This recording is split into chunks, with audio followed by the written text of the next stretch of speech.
যে চুল পরে এটা নিয়ে দুশ্চিন্তায় আছেন, দেখেন স্ট্রেস ইটসেলফ একটা হচ্ছে চুল পড়ার কারণ, এটা মাথায় রাখতে হবে, ঠিক আছে?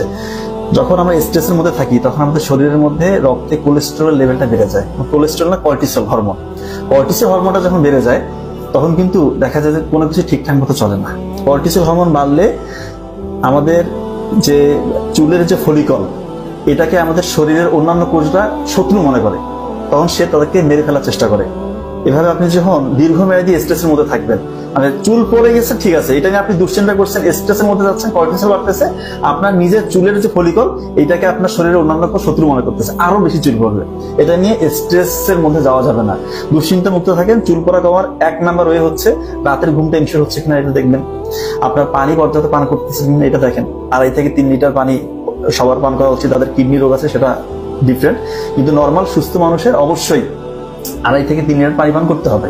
চুলটা যে আপনি গোসল শেষে মুছতেছেন, সফট কোনো টাওয়েল দিয়ে মুছতেছেন কিনা এটা একটু দেখেন, যে মানে টাওয়েলটা খুব রাফ কিনা, এবং চুলটা আলতো করে স্মুথলি চুলটা মুছতে হবে। রাফ অ্যান্ড টাফ একদম, অনেকে জোরে সোরে চুল মুছে, চুল ধরে টানাটানি করে, এতে করে চুল পড়ার মানে সম্ভাবনা বেড়ে যায় এবং চুলটা দেখবেন যে অনেক রুক্ষ শুষ্ক হয়ে যায়, চুলের গুণাগুণ কিন্তু নষ্ট হয়ে যায়। এবং চুলে কিন্তু অবশ্যই তেল দেওয়া জরুরি, আমরা কিন্তু অনেকে এটা করতে চাই না।